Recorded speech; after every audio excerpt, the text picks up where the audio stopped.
जय हिंद बच्चों। कैसे हैं आप सब? आशा करती हूँ आप लोग खूब खुश हैं, स्वस्थ हैं, मस्त हैं और अपनी पढ़ाई में व्यस्त हैं बच्चों। तो आइए बच्चों, क्लास 12 के बच्चों के लिए हम हिंदी साहित्य की जो विधाएं हैं बच्चों, उसमें पत्र पत्रिकाओं को आज हम पढ़ेंगे। और अलग अलग जो युग है बच्चों, जो ये हमारा आधुनिक युग है ना, ये 4 से 5 युगों में बटा हुआ है। जैसे आपका भारतीय हिंदी युग, द्विवेदी युग, छायावाद युग। इसी प्रकार से बच्चों प्रगतिवाद युग है ना, छायावाद होता या। तो इनसे संबंधित जो पत्र पत्रिकाएं हैं उनको देखेंगे।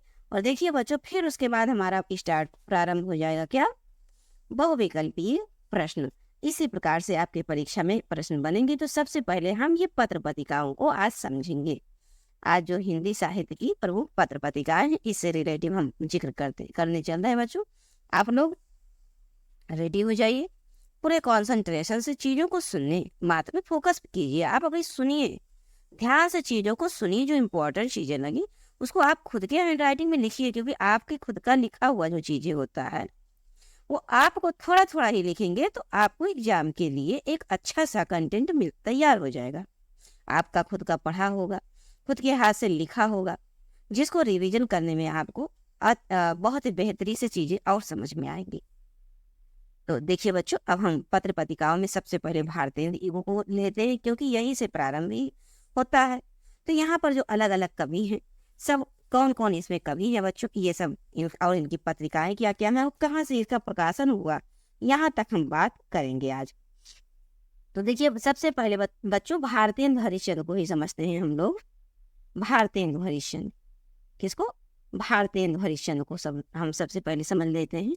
इनका 2 पत्रिका है बच्चों, एक कवि वचन सुधा और दूसरा हरिश्चंद्र मैगजीन।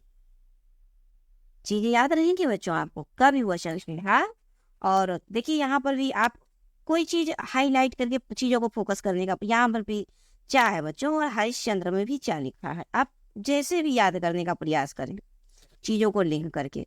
ये काशी से प्रकाशित होता था, ये दोनों इनकी पत्रिकाएं, मतलब कवि वचन सुधा भी और ये क्या कहते हैं हरिश्चंद्र मैगजीन, ये दोनों बच्चों काशी से ही प्रकाशित हुए हैं। अब दूसरा जो इम्पोर्टेंट क्वेश्चन है बच्चों, ये इलाहाबाद से प्रकाशित होता है, हिंदी प्रदीप बालकृष्ण भट्ट का है। इनका जन्म बच्चों 1800 कब होता है? 1844 में होता है। जबकि आपके जो भारतीय हरिश्चंद्र है, इनका जन्म 1850 में होता है। हम आपको लिंक इसलिए कर रहे हैं कि आप समझे कि जो आपको अगर क्वेश्चन बन जाए, अभी तो आप पत्रिका से संबंधित क्वेश्चन हम आपको पढ़ा रहे हैं, लेकिन आपकी परीक्षा में क्वेश्चन बन जाए कि निम्नलिखित में से भारतीय युग के कौन से कवि नहीं हैं, अर्थात आपको भारतीय युग से संबंधित 3 कवि दे देंगे और एक कोई अन्य युग से संबंधित कवि दे देंगे। तो ये चीजें आपको इम्पोर्टेंट है याद करना बच्चों। हरिश्चंद्र, बद्री नारायण चौधरी प्रेमघन और बालकृष्ण भट्ट, प्रताप नारायण मिश्र, राधा चरण गोस्वामी, ये सब बच्चों भारतीय युग के कवि हैं। ये रिलेटिव क्वेश्चन आपसे पूछ लेगा, इम्पोर्टेंट समझिए। या पूछ लेंगे कि कौन निम्नलिखित में से कौन भारतीय युग के कवि हैं। इसका मतलब 4 ऑप्शन में से मात्र एक ही कोई होगा, और नहीं है तो 4 ऑप्शन में से एक ही कोई नहीं होगा, 3 रहेंगे। इस प्रकार से आपसे क्वेश्चन बनेगा। अब हम पढ़ रहे हैं पत्र पत्रिकाएं। तो देखिए बच्चों, बालकृष्ण भट्ट का जो हिंदी प्रदीप है, ये बहुत इंपॉर्टेंट है, कई बार क्वेश्चन पूछा गया है। और आनंद कादम्बनी, ये बद्री नारायण चौधरी प्रेमघन का है बच्चों। आनंद कादम्बनी भी बहुत बड़ा है, और ये देखिए बद्री नारायण चौधरी प्रेमघन भी बड़े हैं। बस थोड़ा सा लिंक करिएगा। बद्री नारायण देखिए यहाँ पर बद्री कादम्बनी इस तरह से। ब्राह्मण पत्रिका बच्चों प्रताप नारायण मिश्र का है। मिश्र ब्राह्मण होते हैं ना, ब्राह्मण में मिश्र जाति आते हैं, ऐसे थोड़ा सा लिंक करके आप याद कीजिएगा कि जो ब्राह्मण है अर्थात मिश्र है वो ब्राह्मण पत्रिका, और ये कानपुर से प्रकाशित हुआ था। ये क्वेश्चन पूरा इंपॉर्टेंट है बच्चों। आपसे क्वेश्चन ये भी पूछ सकता है कि हिंदी प्रदीप पत्रिका कहाँ से प्रकाशित हुई, ऑप्शन में दिया रहेगा। या हिंदी पत्र पत्रिका किसकी है, हिंदी प्रदीप पत्रिका किसकी है, तो आप बताएंगे बालकृष्ण भट्ट की है। इसी प्रकार से क्वेश्चन बनेगा बच्चों। पत्र पत्रिका से संबंधित ये सारी पत्र या पत्रिकाएं हैं, पत्र और पत्रिकाएं, और ये उनके लेखक हैं। तो लिखने वाले या प्रकाशन करने वाले और ये प्रकाशन स्थान है बच्चों। अब आइए हम नेक्स्ट चलते हैं द्विवेदी युग की तरफ। बहुत ध्यान से चीज़ों को समझिएगा बच्चों, ये आपकी परीक्षा की दृष्टि से काफ़ी महत्वपूर्ण है, आपके पाठ्यक्रम का एक महत्वपूर्ण हिस्सा है, ऐसे मत इसको हल्के में मत लीजिएगा। तो द्विवेदी युग बच्चों, यहाँ से मोस्ट इम्पॉर्टेंट क्वेश्चन बनता है कि द्विवेदी युग की शुरुआत या नामकरण किस कवि के नाम पर रखा गया। तो सबसे पहले तो आपको दे देंगे आचार्य हजारी प्रसाद द्विवेदी, महावीर प्रसाद द्विवेदी। तो महावीर जो होंगे उन्हीं के तो नाम पर किसी भी युग का शुरुआत होगा बच्चों, आप महावीर को पकड़ लीजिएगा कि द्विवेदी युग की शुरुआत कहाँ किसके नामकरण पे हुआ, किसके नाम पर हुआ, तो महावीर प्रसाद द्विवेदी के नाम पर हुआ। ये तो आपका हो गया एक क्वेश्चन, जो भी महत्वपूर्ण क्वेश्चन में से है, हमने बच्चों जिक्र कर लिया।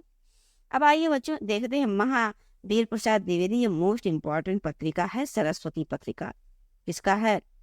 महावीर प्रसाद द्विवेदी का है। इलाहाबाद अर्थात वर्तमान में प्रयागराज जो है बच्चों, वहां से प्रकाशित हुआ है। सुदर्शन पत्रिका देवकी नंदन खत्री। देवकी नंदन कैसे थे? सुदर्शन नहीं रखते थे, श्री कृष्ण जोड़ दीजिए, श्री कृष्ण माधव, यहाँ पर माधव भी श्री कृष्ण को ही कहते थे। माधव प्रसाद मिश्र या देवकी नंदन खत्री, ये दोनों ने सुदर्शन पत्रिका का प्रकाशन करवाया था। और देवकी नंदन भी सुदर्शन अर्थात श्री कृष्ण भी सुदर्शन, और माधव भी श्री कृष्ण सुदर्शन।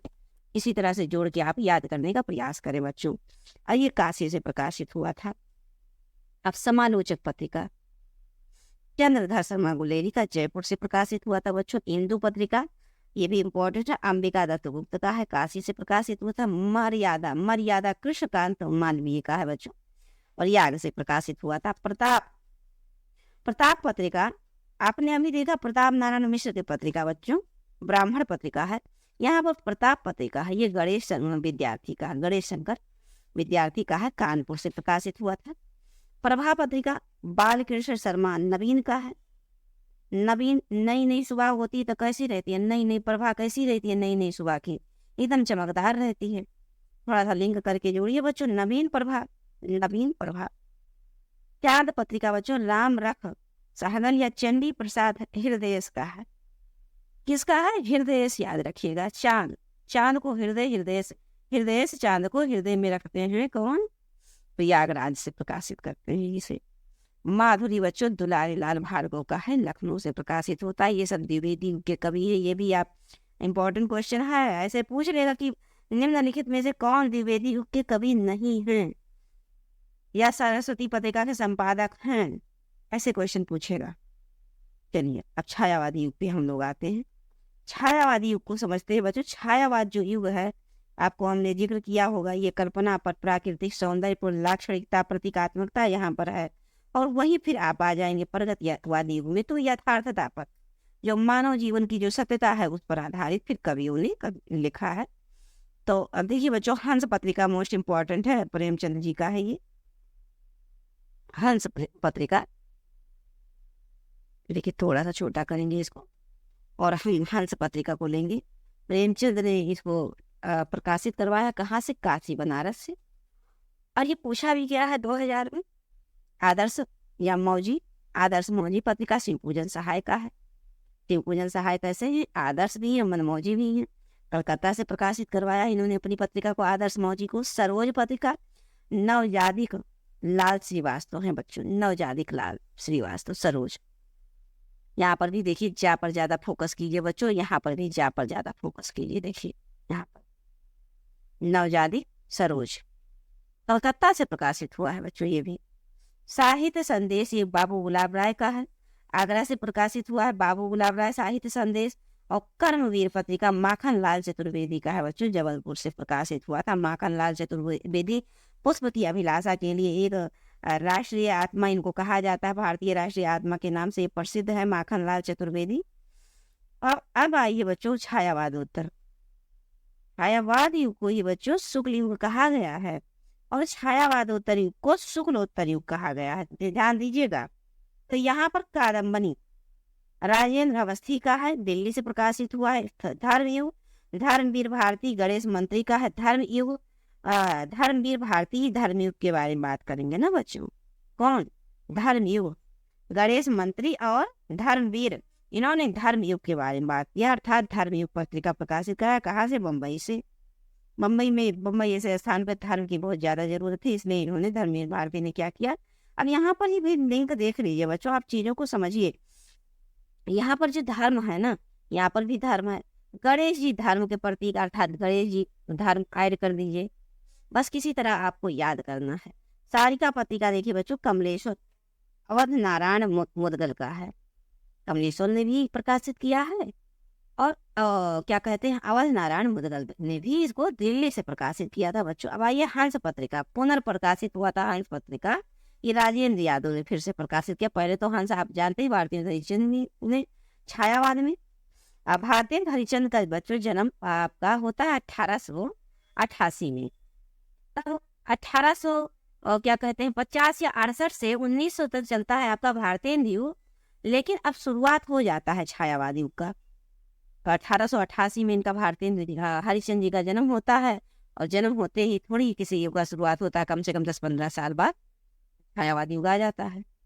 अब देखिए बच्चों, हम इसलिए तो चीज़ों को ऐसे जोड़ रहे हैं ताकि आपसे क्वेश्चन पूछ लेगा कि कौन से कवि छायावाद के हैं या कौन से नहीं हैं, तो आप जानिएगा, याद रखिएगा चीज़ों को। ये देखिए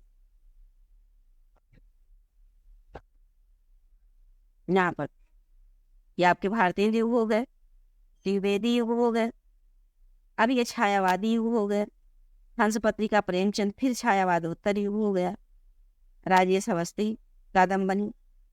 और उसके बाद बच्चों अन्य प्रमुख जो पत्रिकाएं थी, इसका संपादन हुआ था, लेकिन मतलब किसी ने किया संपादन और कहाँ से हुआ ये नहीं पता चला है। मर्यादा और टूडे पत्रिका संपूर्ण आनंद का है।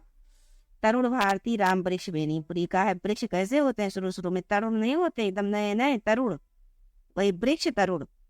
नया जीवन कन्हैया लाल मिश्र प्रभाकर का है, नया जीवन। और वसुधा पत्रिका बच्चों हरिशंकर परसाई का है। आज हम बच्चों से मात्र हम ये 4 युगों को पढ़े हैं।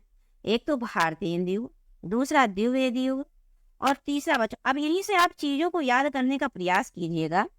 हम कुछ ट्रिक के माध्यम से भी आपको याद कराने का प्रयास करेंगे बच्चों, आपको याद करवाने का पूरा प्रयास करेंगे कि किस युग में कौन कौन से कवि हैं, और मात्र कुछ गिने चुने कवियों को याद करवा देंगे जो बहुत इंपॉर्टेंट है आपकी परीक्षा की दृष्टि से, अक्सर परीक्षा में पूछे जाते हैं। तो बस वही से आपसे क्वेश्चन में बन जाएगा। तो हम किसी और क्लास में बच्चों आपको एकदम ऐसे जैसे ये दिया नहीं है, तो इनके बारे में बात कर रहे हैं हम। जैसे ये जो लेखक हैं, क्षमा करें बच्चों, ये जो लेखक हैं, आपको पहले इसको हम हटा दें। ये जो लेखक हैं इनको हम यहाँ पर देख नहीं रहे हैं, इसको हम आपको ट्रिक के माध्यम से याद करा देंगे। द्विवेदी युग के अलग, छायावादी युग के अलग, और छायावादोत्तर युग के अलग अलग कवियों को, चूंकि इससे संबंधित क्वेश्चन बन जाते हैं कि निम्नलिखित में से कौन कवि द्विवेदी युग के नहीं हैं या छायावादी युग के हैं, ऐसे पूछ लेता है।